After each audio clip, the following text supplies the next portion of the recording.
video and your audio. Good afternoon, Compass. On behalf of the luxury division and my wonderful co-lead, Lena Johnson, we want to welcome you to the first ever Luxury Agent Speaker Series. We are so excited about the opportunity to unite our agents and bring this event to all of our amazing agents across the country. This is something we've been working very hard to do, and we're just very excited for this first event and really focusing on learning from your esteemed colleagues about the luxury niche market. And we have such a great panel for you today. I can't wait for you to meet our panelists. Yes, we are so excited to see all of you. Networking is so important in real estate, and we hope this will serve to connect all of our amazing agents across the nation. With that being said, it is my great honor to introduce our very first luxury division panel moderator, Robin Kensell. Robin is one of our founding agents of the Compass Greenwich office and one of the top agents in the Greenwich market. Her team concentrates on luxury homes in the Connecticut and Northern Westchester area. Among a long list of achievements, she has been ranked #1 of all agent teams across the United States by the Wall Street Journal Real Trends. She's a fierce negotiator, a 6-time national ballroom champion dancer, and someone I truly admire. Please welcome today's moderator, Robin Kensell. Thank you very much, Lena and Felipe. I so much look forward to our conversation, and I'd love to introduce you to our 7 panelists. First is Sally Foster Jones from Los Angeles. Sally is a top real estate broker in Southern California, closing more than 5,000 transactions, totaling over $7 billion in career sales. Hi, Sally. Welcome. Hi, Robin. Pleasure to be here. Thank you. Neal Ward, San Francisco. Neal's been awarded the top 5 most expensive single-family homes sold in San Francisco in 2018, and he's the #1 producing agent in San Francisco by the Wall Street Journal 2018-2019. Welcome, Neal. Hello, everybody. Nice to be here. Nicholas Brown from Atlanta, Georgia. Recognized in the top 1% of sales performance for all agents by the Atlanta Realtors Association, Neal has a great background in luxury with brands such as the Ritz-Carlton, Mercedes-Benz, and BMW. Hi there. Hi, how are you? Nice to see you. Thanks for having me. Of course. Ron Wynn, Los Angeles, California, named number 16 in the United States on the Real Trends Wall Street Journal 1000 list. Neal sold over 2,000 homes throughout Southern California, building a personal referring network that now accounts for over 70% of his business. Hi, Ron. Hi, Robin. Thank you. Thank you for having me. Bob Bennion from Seattle, Washington. Bob has sold over $554 million worth of sales in the last 15 years. Bob specializes in luxury and waterfront properties. Hello, Seattle. Thank you. Pleasure to be here. Bill Fandell from Telluride, Colorado. Bill's a founding agent in our Telluride market. Bill's again been named to the Real Trends 1000 list for 2019, along with America's best real estate agents for each year since the list was first conceived a decade ago. He is a founding partner in 3 of the industry's most esteemed agent networking groups for over 15 years. Hi, Bill. Hey there. Pleasure to be here with everyone. A lot of awards behind you there. Alexa Lambert from New York City. Hi, Alexa. Hey. Alexa is ranked the #1 broker in New York City since 2017 by the Wall Street Journal. I'm getting goosebumps just saying that, Alexa. That's amazing. Thank you. Thank you so much for having me. So what we hope to do today is leave you with some concrete ideas that are very practical and can be used almost immediately. Our format for today is we'll spend about 35 minutes talking about various luxury market themes and ideas, and then we will open it up to the questions that you've been sending in on chat. and then we'll just have a little wrap up at the end. So as I look at each of you seven, I see an agent who's very successful in terms of your track record, but also a caliber of agent that has the trust of your clients. So I wanted to take back time a little bit this afternoon and say, was there a pivotal moment, or how did you end up getting into the luxury business? What was it that moved you into being a luxury agent? Sally, let's start with you. Well, there was, it evolved. I had started out as an agent, and I was selling, all types of real estate. And one of the things that I did is that through a referral that was referred me to Candy Spelling, who, was Aaron and Candy Spelling of 90210 and, Beverly Hills and all of the TV shows. And I had sold some, just real estate for her, just condos, some just smaller types of real estate. And then what had happened is there was an opportunity where she was going to sell the Spelling Manor, and that was, at that time, this was 2009, it was going to be $150 million. So it was beyond luxury. It was at the time the most expensive property in the world. And so with that was clearly pivotal. It had led up to that, and to gain that listing was really competing with every name brand luxury agent in the city. And so, and I managed to get the listing, in a co-listing basis. And that clearly changed the whole course of luxury, because I had to totally hone all my luxury skills, figure out how to do and sell a luxury property in 2009 where people did not want to even hear about real estate because we're in a great recession. So that was clearly a pivotal moment for me, and then things evolved from there on. Thank you, Sally. 150 million, that's quite a number. Neal, how about you? I will share something with the group as long as you promise not to tell anyone else, any of my competitors here in San Francisco. I actually grew up in the Midwest, a big town of 1,300 people. My degree is in agricultural economics, which uniquely qualifies me to sell luxury real estate here in San Francisco. I started in the business in December of '89, 2 months after the earthquake here in San Francisco. If you want to talk about a pandemic, try having an earthquake in your city, shutting everything down, plus on top of that, the financial collapse of the late 80s. But I got into the business, and I had a mentor, Florian McGuire Moore, who was the matriarch of the firm that I joined, McGuire Real Estate. And I watched that woman. I learned from her. I watched every move that she made.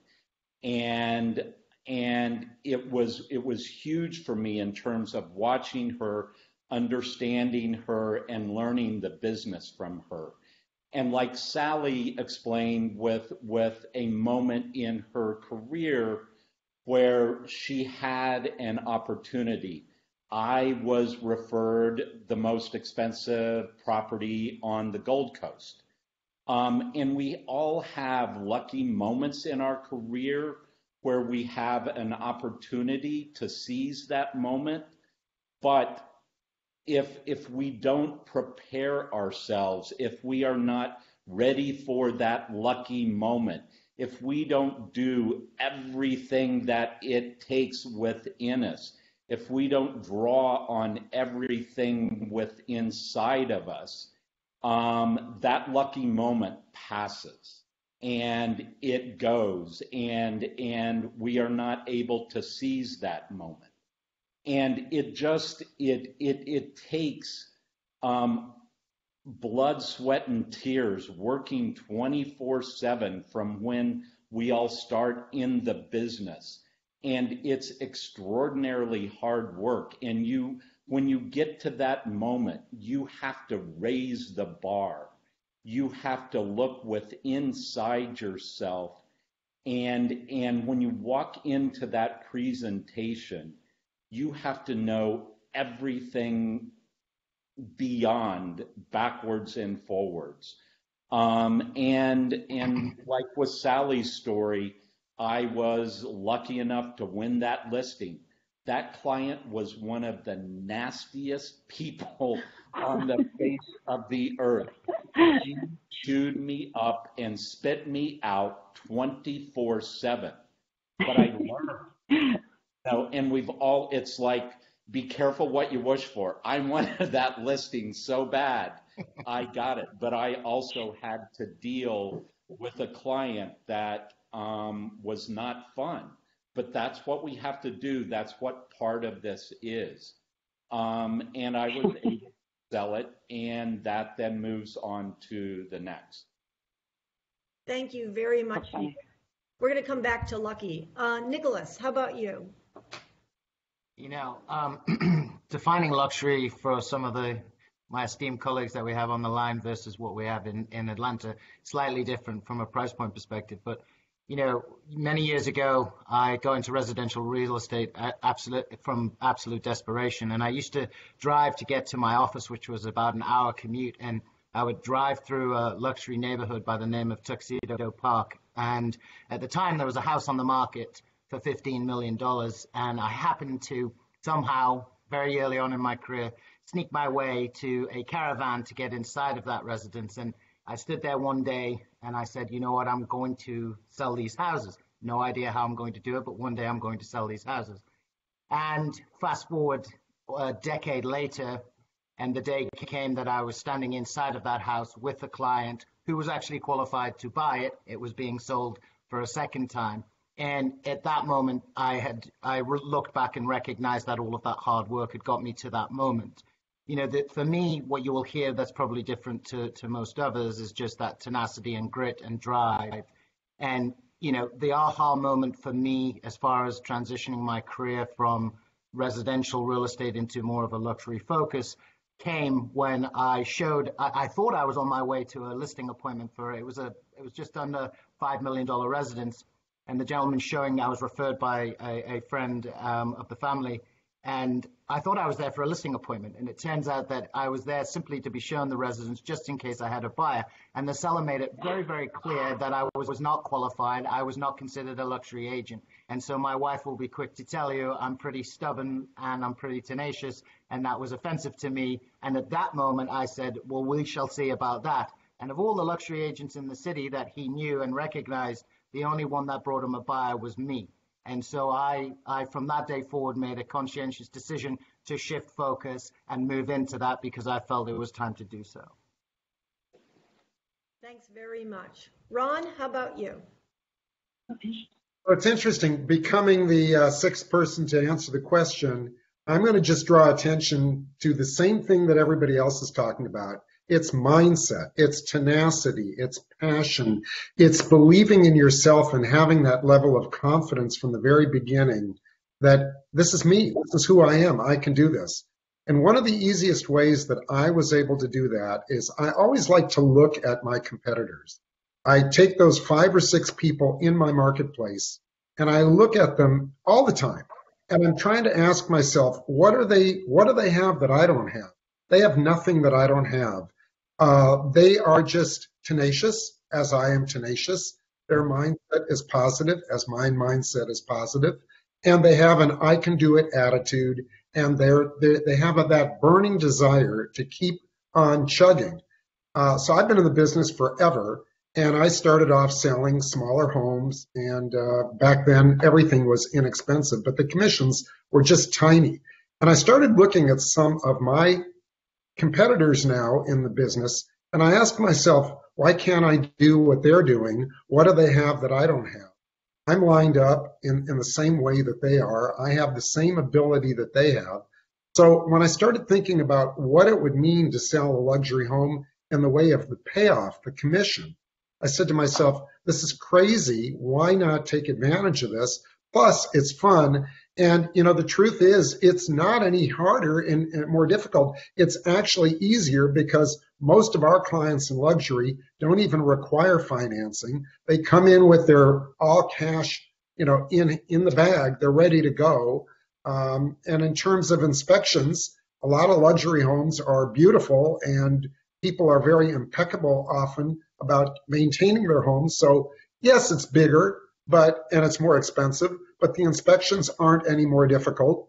And when you're negotiating an inspection, you're not talking about a new roof costing 20% of their equity. You're talking about a brand new roof being just a drop in the bucket to what it would cost. So it's easy to get your inspections through. It's easy to get your financing lined up. So I said to myself, this is ridiculous. Why not go for it?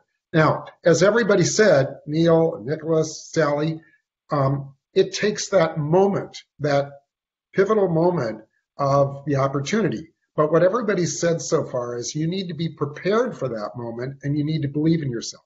So I too, just like everybody else, had that moment. I had a client who I had represented. I had sold them a condo and they had an opportunity. Their parents passed away in a beautiful home in Brentwood Park. This was years ago. And they asked me, do you sell luxury homes? And of course I said yes. And I was prepared for the moment and had the opportunity. I brought in a partner just to be sure at that time because I wanted to make sure that I wouldn't lose that opportunity. I prepared. I knew all the comps. I knew all the current stories of what's on the market in the neighborhood and the motivations of buyers and sellers and what's been selling and what hasn't, and practiced, role played with my partner, and together the two of us went in there and got the listing. And from that moment on, I made up my mind, this is not any more difficult. This is what I want to do. Thanks, Ron. So hearing about an opportunity that's been seized, a mindset to stay with it. Bob, what was your experience? Well, mine was a little more organic. It wasn't really, I didn't calculate or plan to be in the luxury business, but I am competitive and I always pride myself on trying to be the most knowledgeable person in whatever I'm pursuing, whatever I'm doing. So I went into the business and I thought, I'm going to know every house, every listing, every sale, every off-market sale. I'm going to study the market. And so I gained the knowledge, and I was also smart enough to know what I didn't know. I recognized right away I was with the wrong firm. I identified who the best firm would be to find the best mentors to surround myself. And I think, Neal, you mentioned that. And so I made those changes all very quickly in the first 12, 24 months of my career.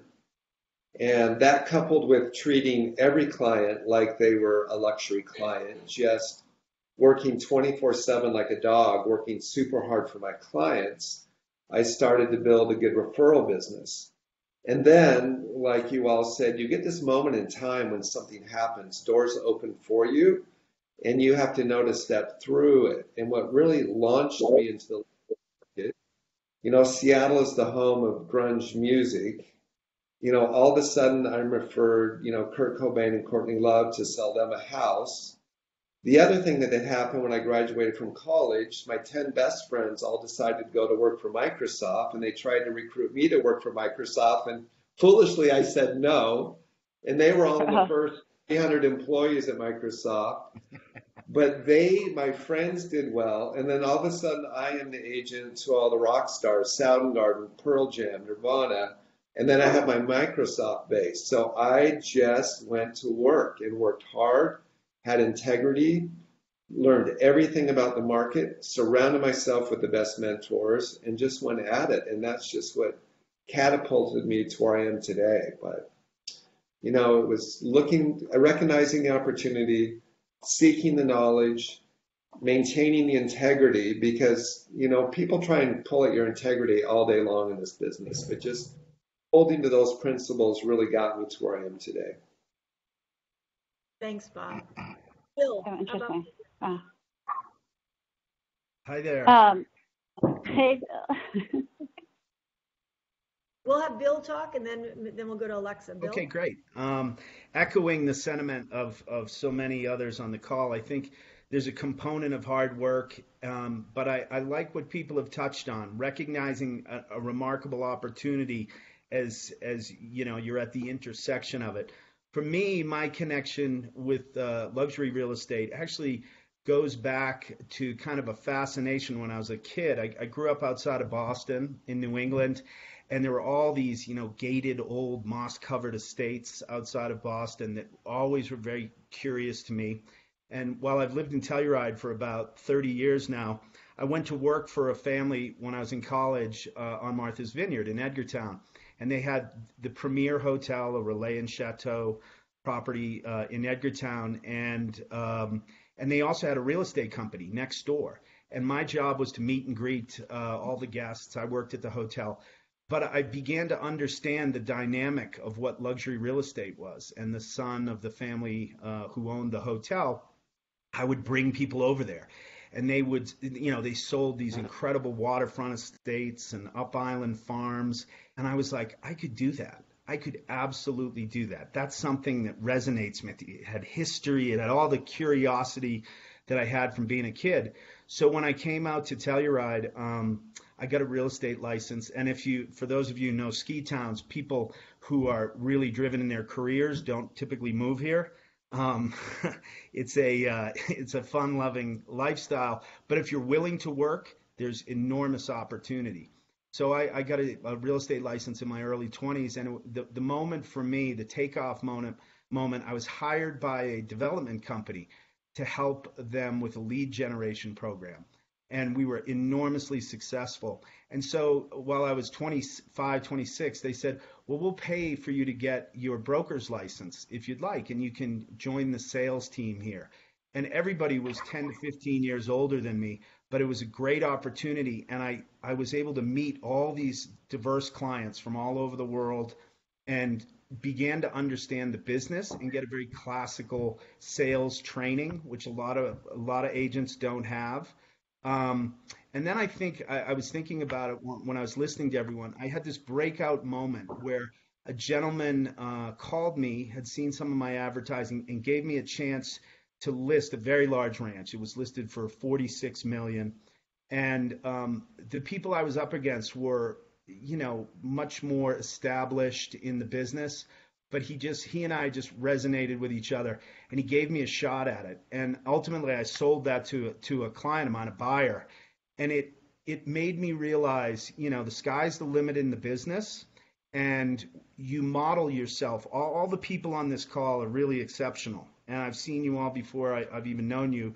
I've seen your materials and advertising, and that to me, you know, what we're doing is not rocket science, but there are people who are particularly good at it. And I think it's modeling ourselves after people and then finding a path that resonates with us in the business. And for me, I always went after luxury. I never started.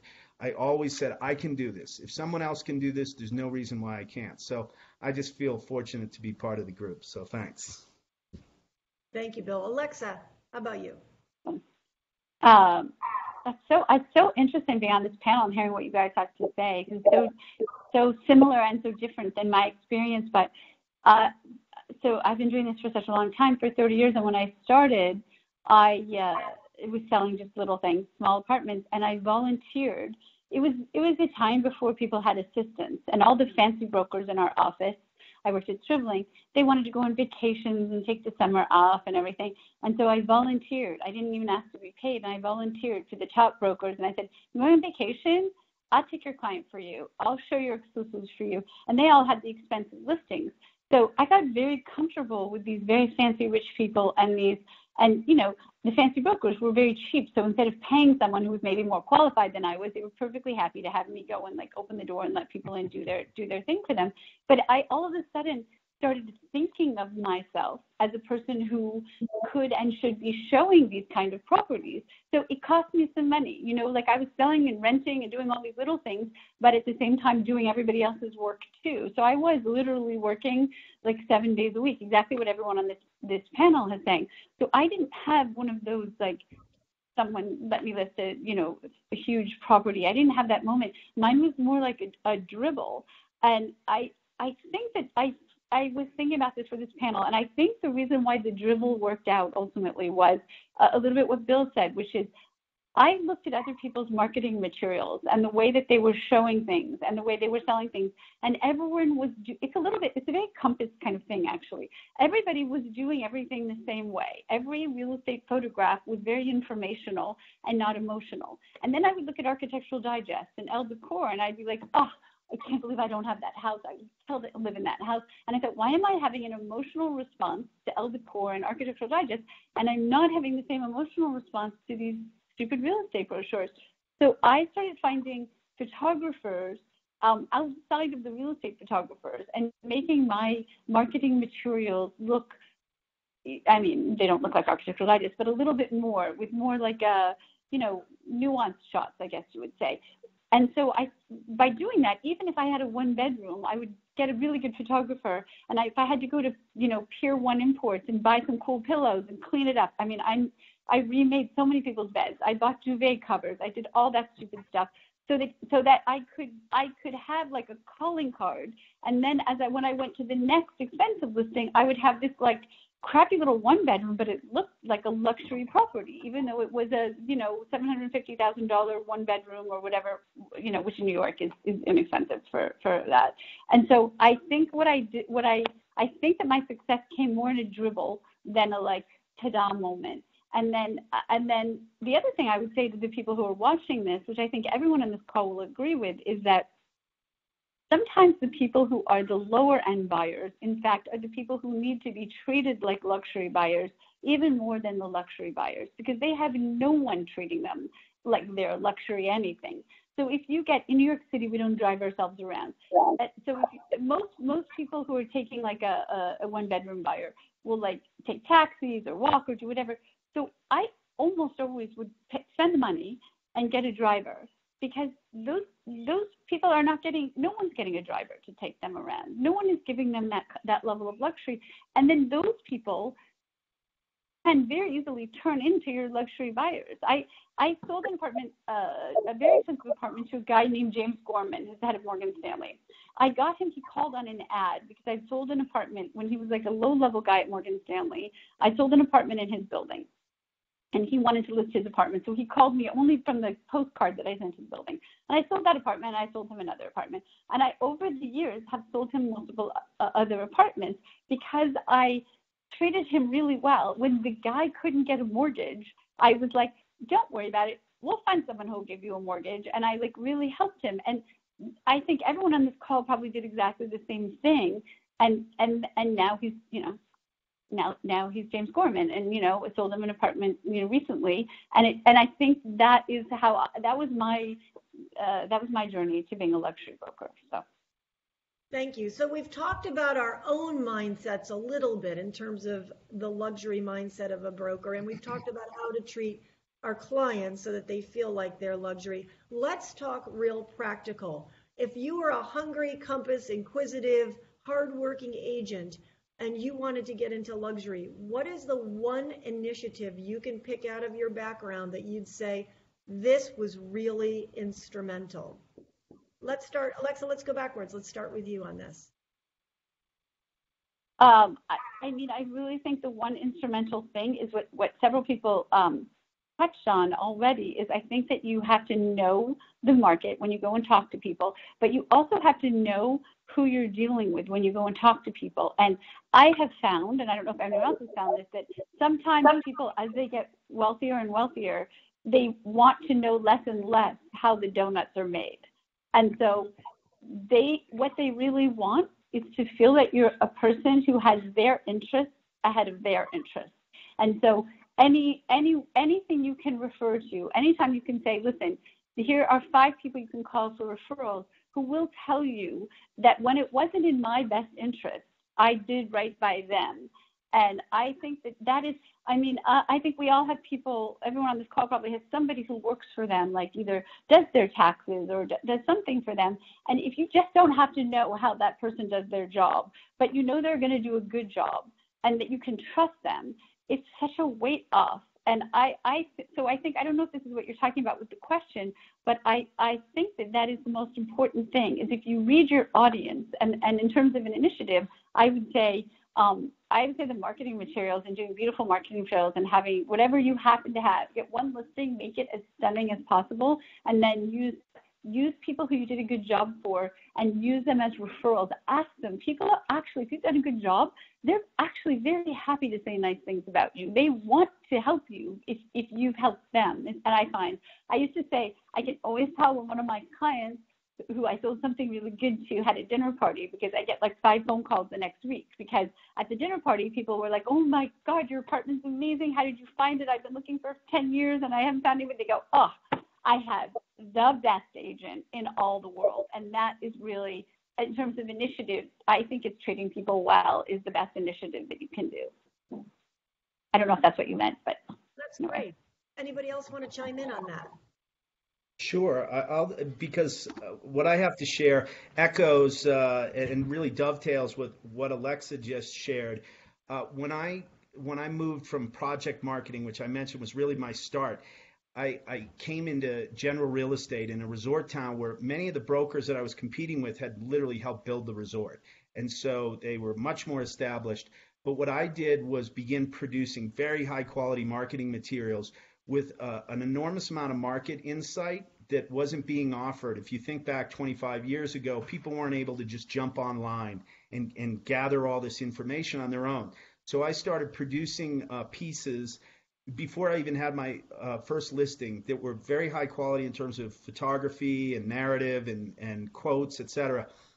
And then people started giving me chances to list their property because they would say, gosh, this is how I want my property showcased. Can you do this for me? If I gave you a listing, could you do something like this? And ultimately, one thing that I did, and I think a lot of us do, is you try to find proprietary information. In an age where there's so much information out there, you try to disseminate information nobody can get from elsewhere, whatever that is, however you decide to parse that information.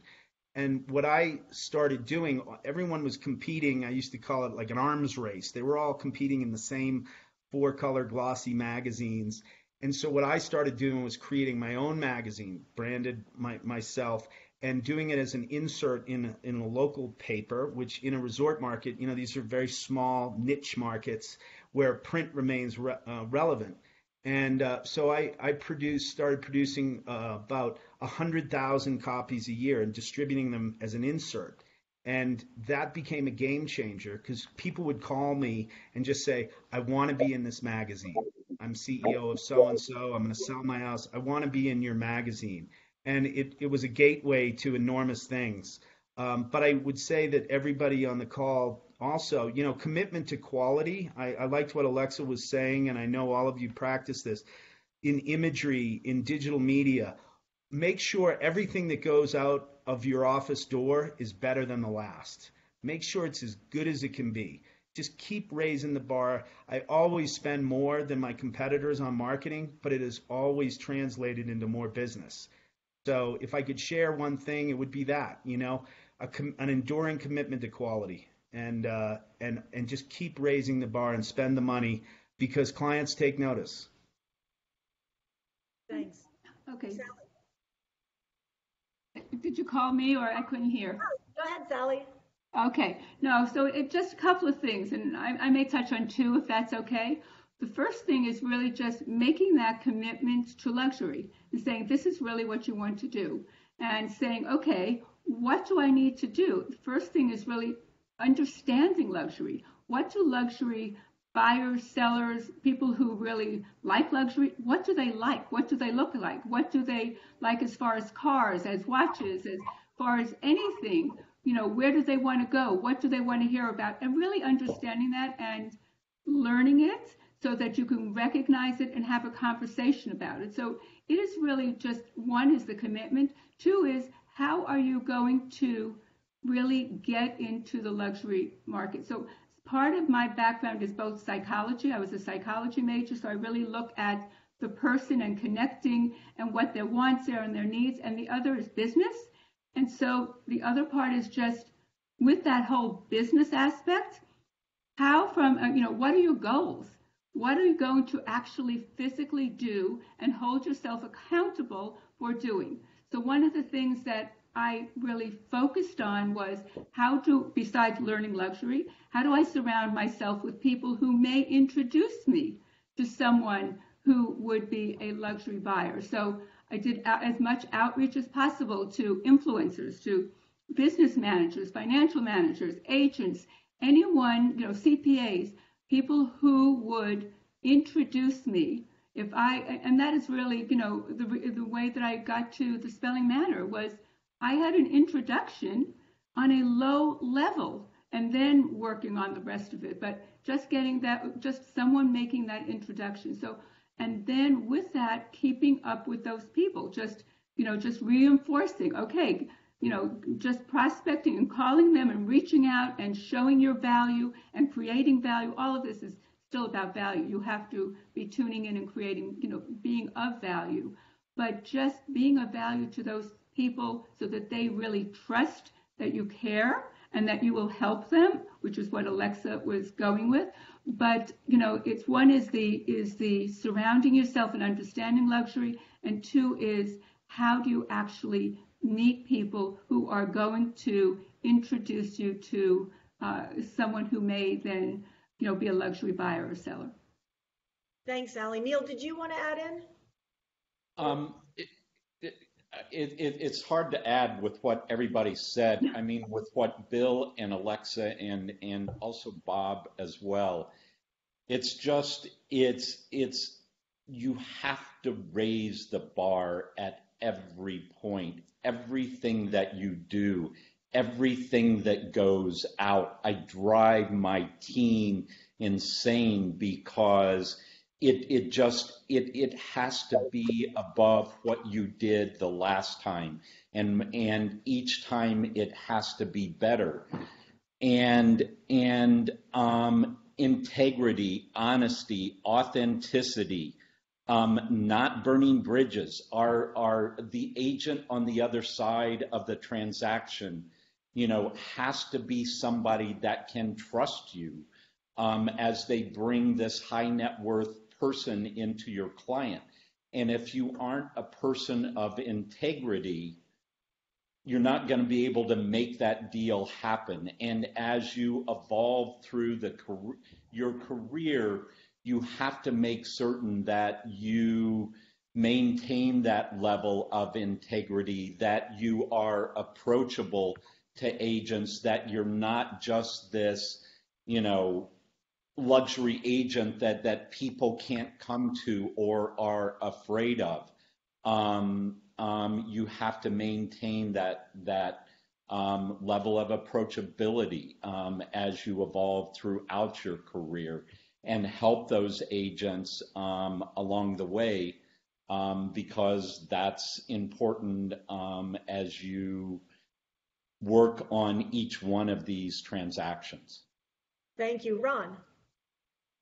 So I love reading about success. And ever since I was a kid, I would read success stories about how people made it. And I saw something very common among all of them. And most of them started at a level and worked themselves up. But it started with that desire, that tenacity, that passion. So there's an expression that's called carry coffee. And if you talk to different people in different careers, ask them how they got there. They started at a low level, they carried coffee. So I've got my own expression similar to that, and it's called handle their garbage.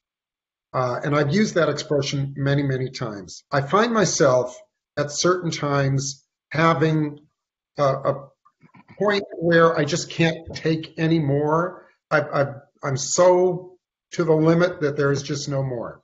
The busier I am, the better my garbage smells. If you go through any of our luxury areas the day after Christmas and you look in their trash cans, no, I don't do that, but if you do, the stuff that they throw out in those luxury areas is better than in the other part of town what people actually got for Christmas. And the point I'm making is that as the top agents become extremely busy and saturated, there is room to give away things and get referral fees, which I'm glad to take. And there are people on my team first, and beyond my team in my office, beyond my office, people that I like, that I will look to, that will make me look good, that will bring the business back to me, that will enhance my reputation, that will make clients feel good, and will be a win-win situation for everyone. And I know an agent, and Sally knows this agent too, a big agent, Beverly Hills, who started his career doing leases for an agent that was a top-notch agent. And he was a young guy, and he did leases because that top-notch agent just couldn't be bothered. And he did higher end and higher end and higher end leases. He took buyers who said, I'm not going to be buying for 3 or 4 months. Took buyers who said, I'm not pre-approved yet, but I think that I'm going to want to buy in the next year. Those are all the people that weren't equating to immediate top dollar business and were given off to this agent, particularly the leases. Those people who were leasing those high-end properties eventually became buyers, very high-end buyers. Those people who owned those properties eventually became sellers, and he co-listed those properties because they wanted him. They loved him particularly because he had done such an impeccable job. His communication skills were so good. His integrity was so unbelievable. His charm, his charisma, his follow-up, everything. So at the time of listing the property, yes, he tried to bring them back to where he got the referral in the first place, but by them just being the natural person that he was and giving it 150%, the owner said, you know, I'll be very honest with you, I want you involved in this deal. I want you part of this. And so he became a listing agent and a bigger and bigger listing agent. So these are the things that I would say for people getting in the business. Carry coffee, start small, tell people I'm available, just like Alexa did. You know, when somebody's going on vacation, reach out to them. When they've got a client that just isn't ready to pull the trigger yet, tell them I'll work with them. I'll take them around. I'll show them places. It's okay. If they need help on a caravan or a broker tour, or they're double booked and they need somebody to open up a house for them, be there. If they need a backup person at an open house, they need somebody to assist and kind of do the security because it's a big house, tell them, I'll sit in on I'll be your security guard. You won't have to pay one. There's just endless opportunities to be helpful. You know, I'm also hearing from all of you are seeing great energy, positive energy, can do. We've got time for one more quick question before we open it up to our audience. So I'm going to do a quick hit at you. So we know things that have worked great always feel good. Share with us something and save everybody a whole lot of time. What's something that didn't really work for you that we shouldn't bother with?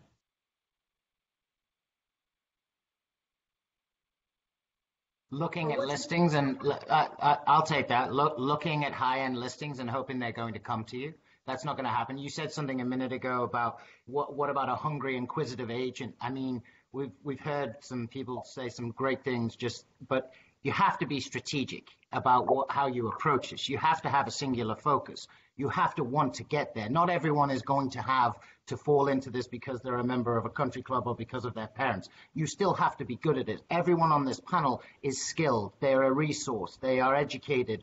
They are probably the most knowledgeable person in their marketplace. They've made a commitment to their craft. They work hard at it. They get up earlier. They practice it. And like Alexa said, she is now recognized as one of those agents, so people refer her for that.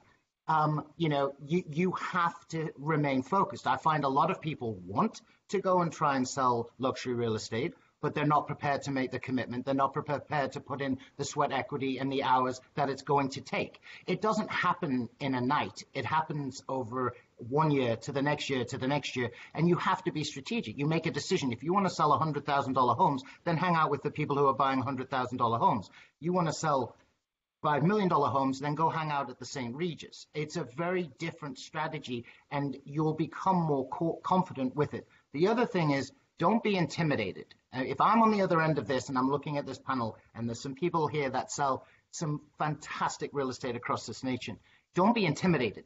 those people generally, the ones that are really good at what they do, are welcome. They're open. I'll take a phone call from anyone who is listening today. I'll help you. I'll share anything with you. There's nothing to be hidden.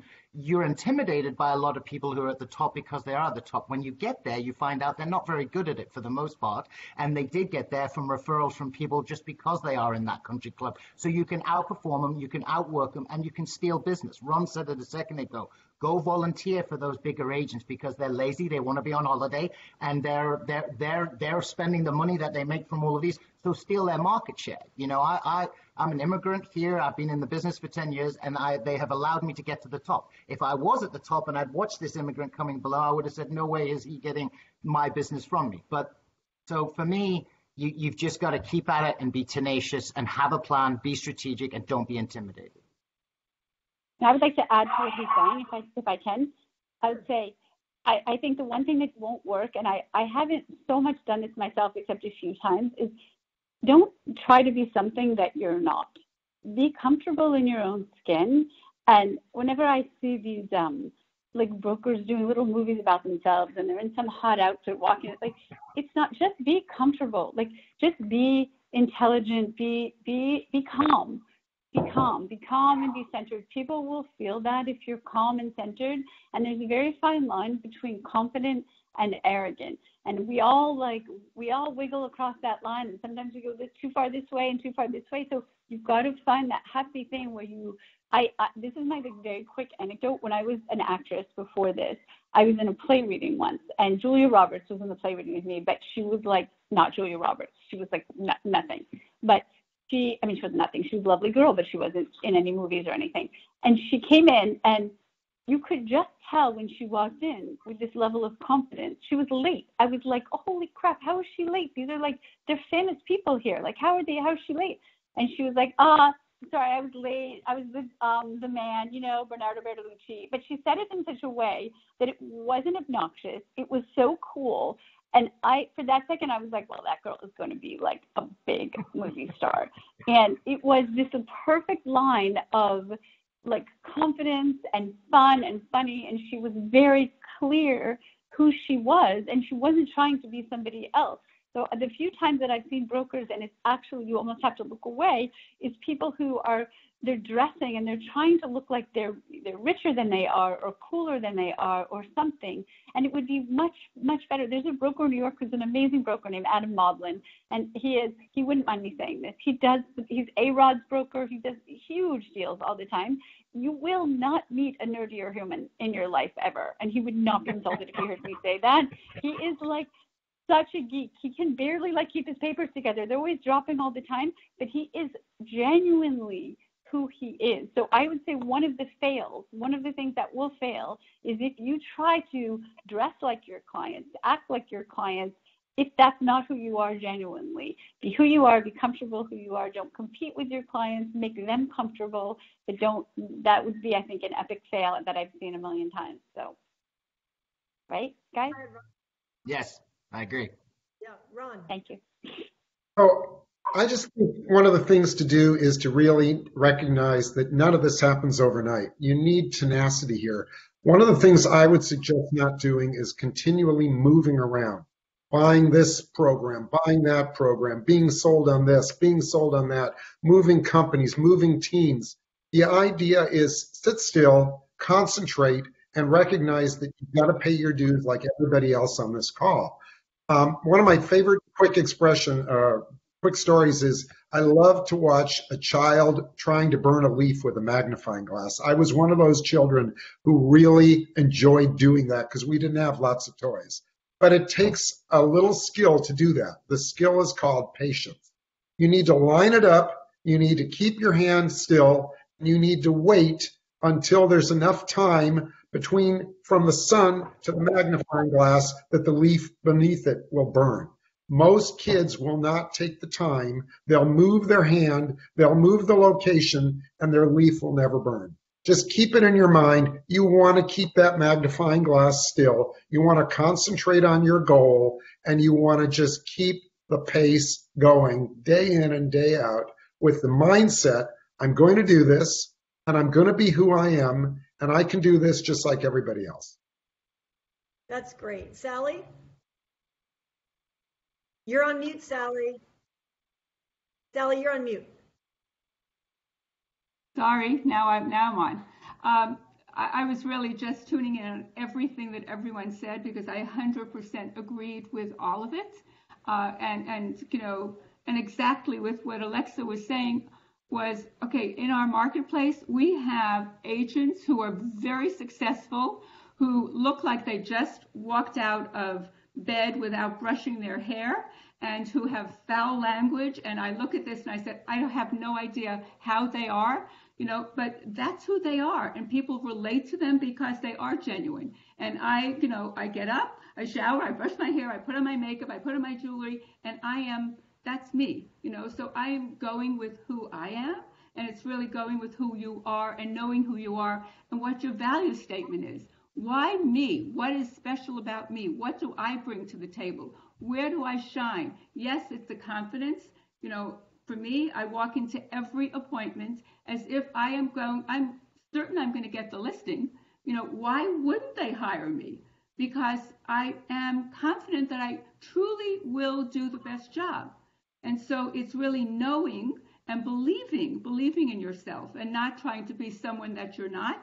So I'm going with that. And the second thing, with a little bit of what Ron was saying, is I see agents who like, oh, that's a great idea. I think I'll send postcards. No, I'm going to do a newsletter. No, I'm going to do, a video or a digital. And they jump and they don't really understand or make a commitment to something that's real. And that's where I go back to have a business plan, lay it out. If you're going to do luxury, figure that out. Do a checklist of everything that you're going to do and then follow it. Are you going to make contacts? How many contacts? How? What is your game plan? And how are you going to do? And hold yourself accountable and look at it and say, yes, it's not happening overnight, but I am moving in that direction, and I have a realistic game plan that I can follow. Great. Okay, we're going to move to a couple questions. So question number one from someone from the audience is, you've got a seller who loves their furnishings, thinks their place looks great, and you need to let them know that that's not what it's going to take to sell their property. How do you handle that? Nicholas. You also have another question there that also talks about number of days on market. When I go into a listing presentation, one of the things I talk and tell people very often is I'm probably not going to be pricing your home as high as some of the other agents, because I'm not interested in putting a sign in your yard. I'm interested in a successful transaction, a successful relationship. And so I'm going to be very honest. I'm going to be very forthright. Some people like that, some people don't. But I tell them very clearly, if there is something ugly, we're going to discuss it, because it is our job to position you correctly in order to market this to the broadest amount of people. And unfortunately, you might not like it, but you have to detach yourself emotionally from this house, because now it is becoming an asset. And in order to maximize the dollars from your asset, I need to remove your emotion. I also need to remove you and your personalizations and your photographs. And your kids are amazing, but we're not selling your children. So you have to work at that, and it gets easier over time. It's very intimidating initially for you to walk in and say, yeah, this is wrong, and such and such designer has done it. I went in a house recently. It was a $4.6 million listing, and literally I had the buyers with me in the master bathroom in hysterics. This house was, and this lady is a top designer in Atlanta, and it was probably the ugliest home. I mean, there was blues and oranges and greens and this, and I'm like, who's buying this house? It would cost you $2 million to fix it. So if you're not honest and you're not forthright, I think you've predicated a very bad start to your relationship, because that's why you're being hired. I get paid a lot of money to help them sell their real estate. If I'm not going to be honest and I'm not going to be forthright and I just want to hang a sign in the yard, then I'm not very good at my job. Thanks. That says a lot. Bob, go ahead. I've got one that I always start a new listing with. It really sets the tone and turns the seller's eyes around. I say, this is your next paycheck. Selling your house is a paycheck to you. And the harder you work, the bigger your paycheck and the faster you get your paycheck. I said, when we all go to work and get a paycheck, there's things that we like to do at work and there's things we don't like to do. And then I'll say, you probably love the way your house is furnished and staged. your paycheck is not going to be rewarded. This is work you're going to have to do. We're going to have to move you out or restage it. And once you set the tone, when I tell a seller this is your next paycheck, they are more willing to do everything that I say than if I forget to set the tone in the beginning like that, because it is a paycheck for the seller and a big paycheck if they do all the work. So that's a great way to, get over the staging question. We've got a few more questions coming in. The question on, we're noticing that luxury listings can be on the market well over a year. How does that affect the way you staff, your process, a longer life cycle? What does that mean? Yeah. Bill? Well, being in a resort and a destination resort, longer days on market is kind of a par for the course for us. It's hyper seasonal and hyper discretionary. So we encounter this quite frequently. For us, we're constantly retooling what the listing looks like, reshooting it in different seasons, retooling video, changing up the dynamic, changing how it looks, its digital footprint. How does it look in print? Don't you just keep recycling the same imagery? And also, what I try to do is, because we have these very small windows of opportunity, we really try to engage kind of tastemakers and local connectors. And even if they're not the buyer, get them to the property and get them through the property, because they talk and they see things. And it's very easy for things to get stale, as we know. Days on market, that odometer starts running, the clients kind of think that it stigmatizes it. So from my perspective, constantly refreshing the footprint and what that property looks like to the consumer. Sally, did you want to add on to that? Well, it's about setting expectations. The expectation is that a luxury property, it will take longer. There are fewer buyers. The buyer pool is much smaller. When you're in an entry-level home, there's a huge buyer pool. When the higher the price point, the buyer pool goes down. And so it is, one, setting the expectation, two, having a long enough listing, so that you are not, spinning your wheels and all of a sudden, there's another agent that's going to take over. So, and it's, just, again, coming up with that game plan. What are you going to do? What is your marketing plan? What is your outreach? How are you going to, deal with it? And how are you going to manage the expectations of the seller? And laying it out and just saying, look, you know what? I might, I'm going to just tell you, on some of, of my, really very high price listings, I start asking for a 5-year listing. That is crazy in Los Angeles. No one does that, but it is just the plan is like, this is setting an expectation for the seller that this is what I'm going to do. I'm 100% committed. I need their commitment. This is what's going to be happening along the way. And if we're lucky, it will sell faster, but that's not the expectation when you have a unique property that you have to do unique outreach and at unique prices. Oh. Let me move on to another question, then I'll get Neal and Ron, because we've got a number coming in. How much do you all go broker to broker for direct contact to try to get these listings sold, going to top agents? Neal or Ron, you want to take that? That's key for all of us, I think, and it's what I talked about earlier in terms of, as you move up the ladder, it's not burning the bridge in the process. The agents on the other side are our paycheck, and having that agent on the team with us. And what I was going to say, kind of in answer to what Sally was talking about and setting the expectation, a huge part of our jobs with these high-end listings is we have to educate many times the buyer's agents, because they're not familiar. They haven't sold in these categories before, and we have to spend the time with them prior to coming to a showing, because the first question their buyer's going to ask when they walk out of that property, they're going to look at their agent and say, what's that property worth?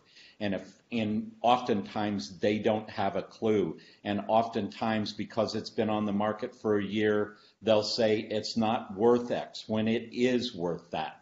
But it's the easy way out for them, and we have to do our homework.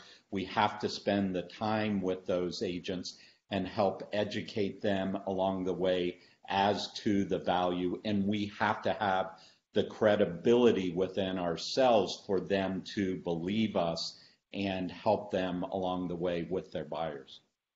Ron, you wanted to add in? Yeah, so a lot of this circles back to the very beginning where you're building trust and you're selling your own value, the value proposition, as Sally talked about too. The more the client believes in you, the more they're going to kind of let you take the ball and run with it. And as Alexa said, not everybody wants to hear the whole process about how the donuts are made. One of the things that I like to do to set the expectations and to just kind of free it up, I'll oftentimes tell a little joke that many of us have heard years ago, and it goes like this. What are the best three things in life? Be the firstborn son, to be the second wife, and to be the third real estate broker. That's an old joke. But it gets people confused, and it opens a dialogue for why you need a long enough listing and why it's so important. It also opens the dialogue to, I want to spend a lot of money on your house. I want to take out all the blocks and go forward and do every single thing it's going to take. But I need to know that I'm going to get paid at the end of this, and I'm not trying to rush this through or make this a fire sale, but I just need your commitment to me to know that when I'm going to spend a lot of money on marketing your home, that eventually this is going to be a win-win situation for both of us. And therefore, I need a reasonable period of time to market your home. Alexa. Can I jump? I have to say, okay, so I really appreciate both of what you guys are saying about the long listings. I have a completely different way of looking at it, and sometimes it works and sometimes I get burned. And so this may be very bad advice, but I try in listings, I have found that it relaxes people to, I think I do 6-month listing or 1-year listing, and I give everyone the right to cancel if they don't think I'm doing a good job at any time that they want to. Because I don't really want to work for someone who doesn't want me to work for them. I don't want them. My father tried to sell something once and he was stuck with some Sotheby's broker and he was in hell. And I think, why would you sign this that you can't get out? They did nothing. So my thing I always say to people is, you can cancel anytime you want. That's how confident I am that I'm going to do the best job. And I was like, and by the way, no one has fired me yet, which is true. So I think that there is a certain level of, I understand exactly in different markets are handled different ways. So I'm not suggesting anybody do this way, and if you have I have not put the cancellation where I feel like someone's like super sketchy. But I think I'm going to make all this beautiful collateral. I'm going to photograph their home. I'm going to help them make it look great. I'm going to do all this reach out. I'm going to do all this stuff. Are they going to really want to start all over with someone else? At some point, you got to have confidence that you're going to do a really good job. And at some point, it is better to just go your separate ways. I've gotten burned out on listings. I think we all have. And it's better sometimes to be like, look, I can't think of another way to sell this property. Honestly, in all honesty, there might be a better person who has a fresh set of eyes to look at this. And I have found in my career that when you are that way with people, I once had somebody who wanted to hire me to sell something in like the West 40s in New York, and it was a big property. And I went and I talked to him and I said, listen, I'm just going to tell you something. I am not the right broker for this property, but I can tell you who is the right broker for this property. It wasn't even somebody at my firm, to be honest. And he was like, no, I want to hire you. And I was like, I'm telling you, this is not my thing. I don't know about this, but I will tell you the best person.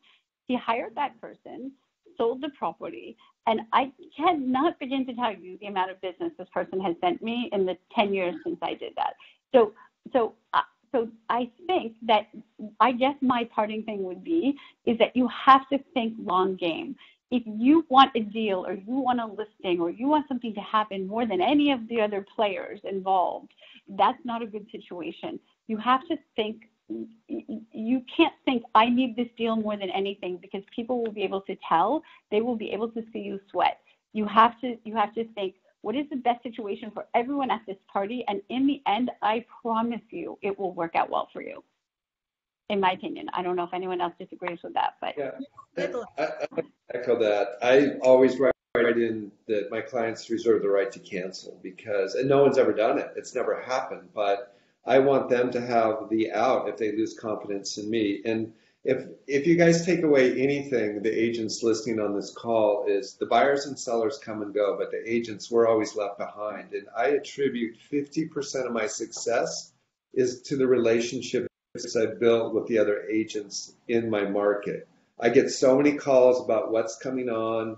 We sell so many things off market. And when something comes on market significant, I'll get a call from an agent. They go, oh, did you see that come on? Well, I saw it a year ago because the agent called me to help them price it, trusted me, and I've already shown that property 3 times to my buyer in the last year before it actually hit the market.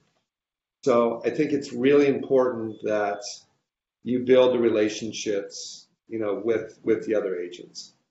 Yeah, another And I don't want to talk too much, but I just want to say one thing to what you're saying, Bob, is I think all of us, if you can make the agent who brings the buyer to your property look really smart in front of their client, like exactly what someone said about educating the people before they come in. I think, Bill, I can't remember who said it, is you give them the information ahead of time. So when they're there, they're the star of the show.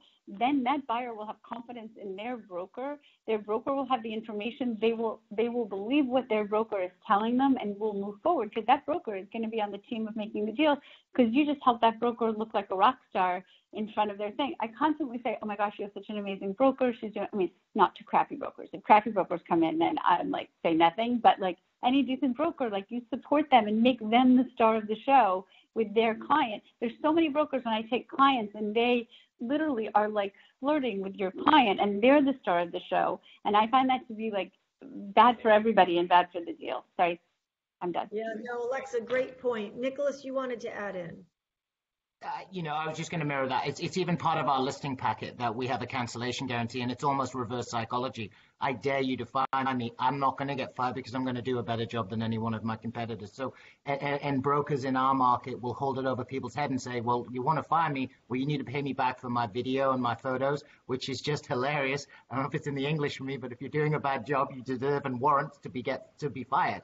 But people blackmail, and the seller's like, well, I didn't know I couldn't get out of it. And now you have this horrific relationship with someone that, I just don't want that as part of my world. So we very much offer a cancellation guarantee. There's a standard for us. The other thing I would tell people out there is if you're trying, and I'm trying to think about the audience, right, as you're trying to understand how you're going to attack an approach and you want to be a luxury agent, not all luxury sellers are true luxury.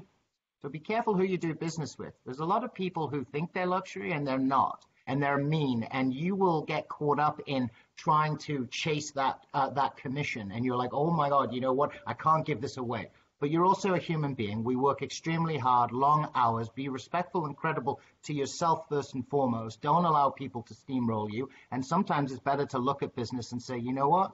And just like Alexa said, you sometimes have to look at a listing and go, yeah, I'm not the agent for this. I don't know who's going to sell this house, but it's probably not going to be me. Because that sign in the yard isn't going to serve you. It isn't going to get you more business. The only way you get more business is by having an under contract and a sold and the reputation that you actually performed at your job. So going back to the earlier question, tell them their baby's ugly. If they don't want to listen, let someone else handle it and be the third agent. I love that this conversation is a real combination of practical tips, but also mindset and digging underneath. And thank each of you for being so present in it. Let's wrap it up with, and by the way, this isn't Hollywood Squares. We don't all go away and you can't find us. This is an amazing group of people, and I'm sure they'd be happy to get an email from you. I feel so honored to just be on a call with all of you today. So thanks again for being here. And just parting, a couple of you have done this, but let's go around and just, what's the one takeaway you would love to leave an agent who's either in the luxury space or wanting to be in the luxury space? Ron, let's start with you. Well, there's another expression, fake it till you make it. I think we all think that. So there's nothing wrong with that. Live it, wear it, just own it. So if you're a new agent and you're trying to get out there and get established, hang out in the right circles, hang out with the right agents, hang out at the right restaurants. If you only have enough money to go out to a restaurant once they're open, once in a while, make sure it's a restaurant, where wealthy people or luxury clients might hang out. Just go out on a broker tour, see every house, learn about every house. Just make sure you're spending time in the circles. Go look at art in a gallery. Go to where yachts are being sold or where expensive cars are being sold. Meet the salesman who sells the expensive car, the expensive art, the expensive yacht, and learn to just hang out in those circles among those people. Just have that become part of who you are.